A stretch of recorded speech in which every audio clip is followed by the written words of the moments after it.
Hello student of class +2।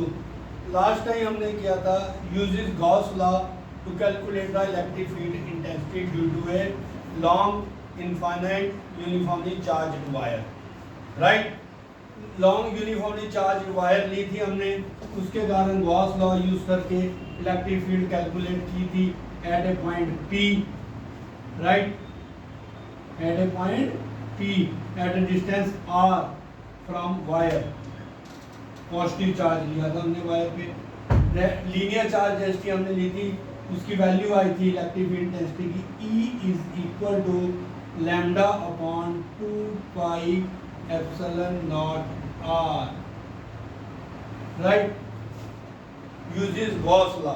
Right, Gauss law तब तक नहीं लग सकता जब तक सरफेस क्लोज ना हो जाए। और उसमें में हमने किया था कि जो टोटल इलेक्ट्रिक फ्लक्स होता है EDS वेक्टर गॉस लॉ कहता है किसके बराबर होता है, surface integral of electrostatic flux E vector dot ds vector is equal to Q by epsilon naught total charge enclosed by the surface enclosing volume V in vacuum is equal to 1 by epsilon naught times the total charge। Right, E vector dot ds vector Gauss law को use करके हमने electric field calculate की थी। Now we have to calculate the electric field density due to a uniformly charge spherical shell. Electric field intensity, note down, electric field intensity due to electric field intensity due to uniformly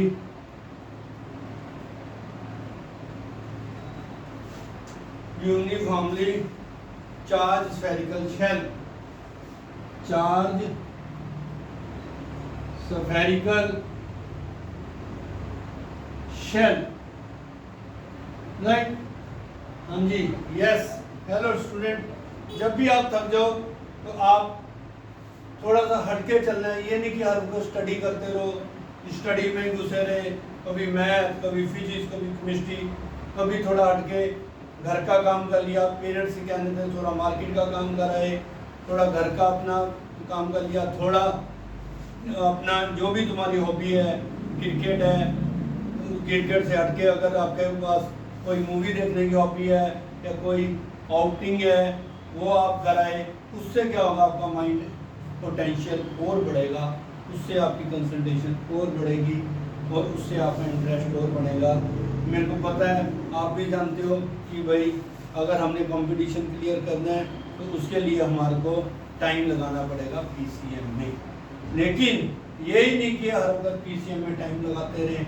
थोड़ा सा अगर आपने अपना potential increase करना है, उसके लिए आप कहीं आउट ऑफ स्टेशन जाओगे, जब भी आपने पेरेंट्स के साथ हॉलीडेज होंगी, उससे आपका माइंड और फ्रेश हो जाएगा। या फिर आप जब सारा दिन थक जाते हैं पढ़ के, उसके बाद आप थोड़ा सा हट के घर का काम कर लिया या मार्केट से कोई सामान ले आया, ऐसे ऐसे करोगे, उससे आपको आप और जुड़ोगे, उससे ज़्यादा और आपको फर्क पड़ेगा स्टडी में। ये फैक्टर भी हेल्प करेंगे।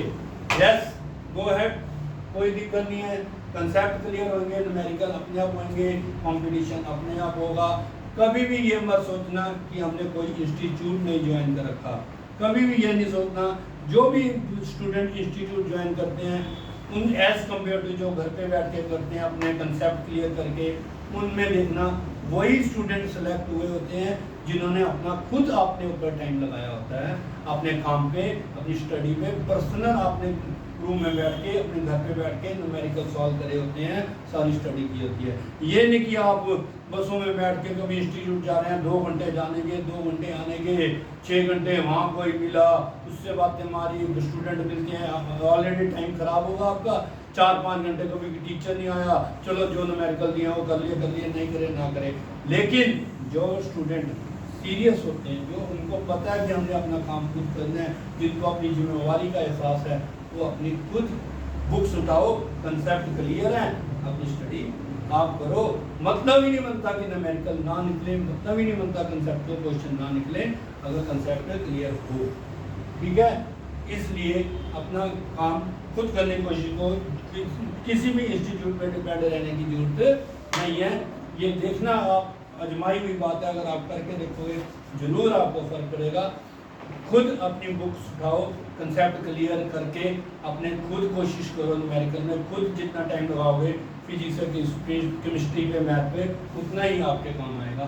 ओके, नाउ हम क्या कर रहे थे, uses Gauss law to calculate the electric field density due to uniformly charged spherical shell. Consider a uniformly charged spherical shell of radius say capital R with center O. Right? That charge Q is uniformly distributed over the surface of the shell. That we have to calculate the electric field density at a point P at a distance R from the center of the shell. Okay. अब P point पे calculate करनी है हमने electric field density. अब P point पे electric field तब तक नहीं कैलकुलेट कर सकते जब यूजुअल गॉस लॉ, जब तक सरफेस क्लोज ना हो जाएंगे। We imagine the sphere of radius से स्मॉल r। हमने कौन सी रेडियस का स्फीयर का रेडियस कौन सा सपोज करा, of radius small r। Right, now a surface consider small area element ds, इसी का हमने small area element ds consider करा। Now electric field at the point P is radially outward due to uniformly charge Q। Now n cap is also radially outward since theta is equal to 0। मैंने कहा था जब E vector और n cap दोनों बहुत direction में होते हैं तो थीटा क्या आएगा 0। इलेक्ट्रिक फील्ड इंटेंसिटी क्या आएगी हमारे पास, maximum. Theta is equal to 0। Right, E vector dot ds vector is equal to क्या, n कैप और E vector both are in the same direction में होंगे तो इलेक्ट्रिक फील्ड की इंटेंसिटी क्या आएगी हमारे पास, मैक्सिमम। ओके, थीटा 0 है। या फिर न्यूमेरिकल में भी मैंने कहा था जब हमने इसको रखा था किसी सरफेस एरिया को इलेक्ट्रिक फील्ड के अंदर, तो E वेक्टर इस तरफ है तो इसने एंगल, सॉरी E इस तरफ है तो इसने नॉर्मल ने कितना एंगल बनाया E के साथ थीटा। तो component of the delta S small area in the direction of E लेना है, delta S cos theta, E delta S cos theta. दो कंसेप्ट ध्यान में रखने हैं, E vector and n cap both direction में हो, या फिर E delta S cos theta, E delta S का component in the direction of E, theta is equal to 0, flux is maximum. Now we have to calculate the electric field density at a point E। Consider small area element ds consider किया हमने, surface क्या कर दी, close. That surface का नाम मैंने बताया था आपको, जो क्लोज सरफेस होती है उसको हम गॉसियन सरफेस भी कहते हैं, GAUSSIAN, Gaussian surface. Right, Gauss के नाम पे है Gaussian surface, close surface. Right, now electric field density at a point P according to Gauss law, बोलो, surface integral E vector dot ds vector is equal to किसके इक्वल होगा, Q upon epsilon nought. Right, E की value निकालनी है, E बाहर n cap ds डाला is equal to Q upon epsilon nought. हम क्या कर रहे हैं, electric field density outside the spherical shell, outside E outside spherical shell। Right, EDS, E surface area क्या होएगा स्फीयर का 4 pi r square Q upon epsilon naught. E की value आ जाएगी आपके पास Q अपॉन 4 pi epsilon naught r square। This is the electric field intensity outside the thin spherical, uniformly thin spherical charge shell of radius capital R। Right? अगर आपने on the surface निकालनी है, now on the surface of shell, तो small R की value कितनी equal हो जाएगी capital R के, तो E on the surface of the shell कितनी हो जाएगी, E is equal to Q upon 4 pi epsilon naught capital R square. This is the electric field intensity on the surface of the shell. कोई भी दिक्कत होगी तो देख लेना, बस यहीं पे प्रॉब्लम आ सकती है, एन कैप और E both are in the same direction, या फिर न्यूमेरिकल में ध्यान रखना E vector and delta S, जो भी सरफेस इंटीग्रल होगा टोटल फ्लक्स का, S delta S cos theta किस डायरेक्शन में होना चाहिए, ई की डायरेक्शन में। थीटा क्या होगा 0, तो फ्लक्स क्या होगा मैक्सिमम। तो ई की value on the outside the surface निकाली हमने, और spherical shell outside the spherical shell ये I small R square Q by 4 by epsilon small R square, capital on the surface Q by 4 by epsilon capital R square. Now inside the shell निकालेंगे हम, ऊपर वाले लिए थोड़ा सा मैं रब कर रहा हूँ, ये देख लेना। Now electric field intensity inside, if sigma is the surface charge density, as we know that the surface charge density sigma is the surface charge density, charge per unit area 4 pi r square, right? Therefore q is equal to आ गया आपके पास sigma into 4 pi r square। now put कर दो q की value इसमें on the surface वाले में, E is equal to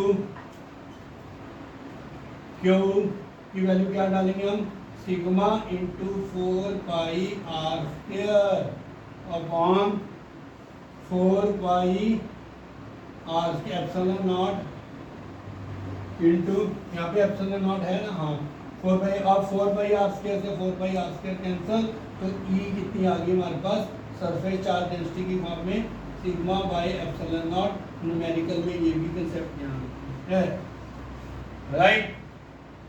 हो गया clear?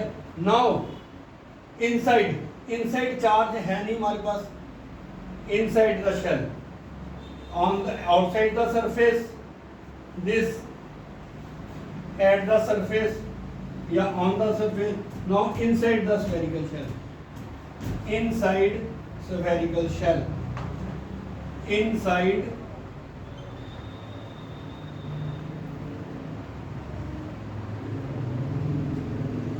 Spherical shell, Q inside क्या है हमारे पास 0, तो E vector dot D S vector is equal to 0, Q by epsilon nought होता है तो 0, तो E therefore E inside the shell क्या आएगी 0, न्यूमेरिकल में ध्यान रखना है। नाउ इलेक्ट्रिक फील्ड इंटेंसिटी हमने एट पॉइंट P निकाली थी at R, as the entire charge जब हम सेंटर पे लेते हैं तब भी इलेक्ट्रिक फील्ड क्या आती है, Q by 4 by epsilon naught square. This is the same as the entire charge is considered at the center of the sphere of radius small r, या फिर entire charge is considered, अगर on the surface में निकालते हो तो entire charge is concentrated at the center, same आती है value, ठीक है? ये आगे हमारे पास electric field intensity due to thin spherical charge spherical shell. इसमें न्यूमेरिकल में ध्यान रखना है on the surface capital R, क्योंकि हमने शेल की रेडियस कैपिटल आर ली, in the surface 0, outside the surface small R आया था। इसका अगर हम ग्राफ प्लॉट करते हैं, now graph is plotted between, ऊपर वाला रब कर रहा मैं, यहाँ से हम ग्राफ प्लॉट करते हैं 2 मिनट, राइट?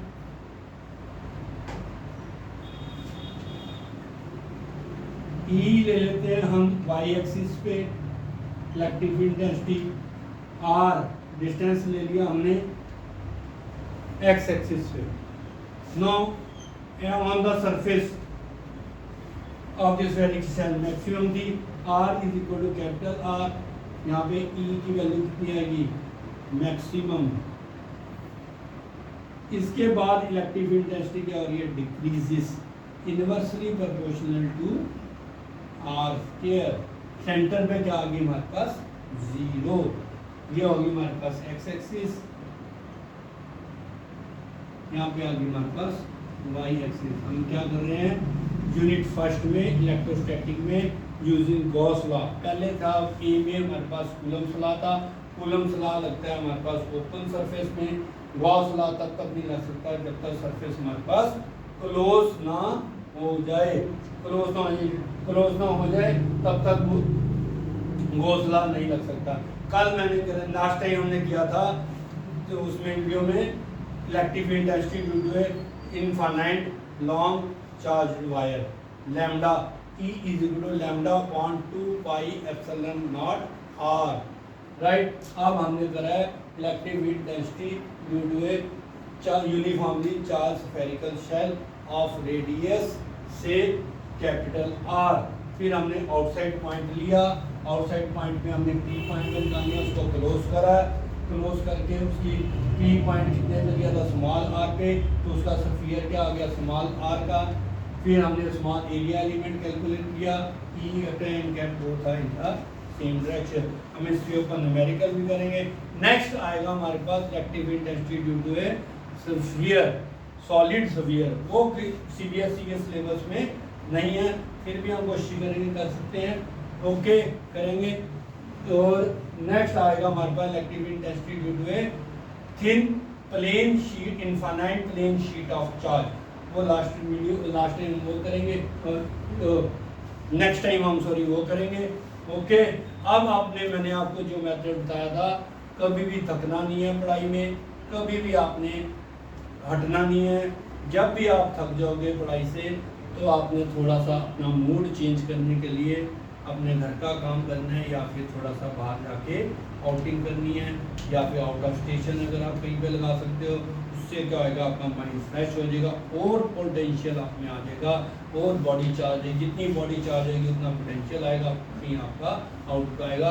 किसी भी जगह पे आपको जाने की ज़रूरत नहीं। ये जो भी इंस्टीट्यूट है किसी का भी हमें नाम लेने की ज़रूरत नहीं है।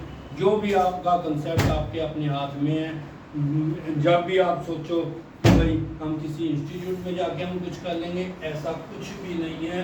वहाँ पे सीधे के सीधे 8 या 10 घंटे खराब हो सकते हैं आपके। मैं आपको यही सलाह दूंगा, अपनी बुक उठाओ, कंसेप्ट क्लियर करो, जहाँ से भी करनी है कंसेप्ट क्लियर करके अपनी ट्यूशन्स कर सकते हो, छोटी 1 आवर की, या फिर वीडियो से देख सकते हो।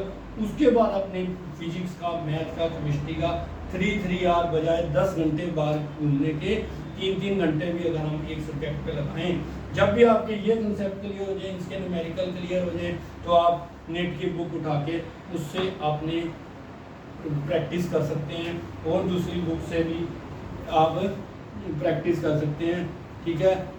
ये आपके ये बेनिफिट रहेगा। Okay, best of luck, bye bye, thank you so much. Okay, next time हम जो करेंगे वो मैंने आपको कहा। Bye bye.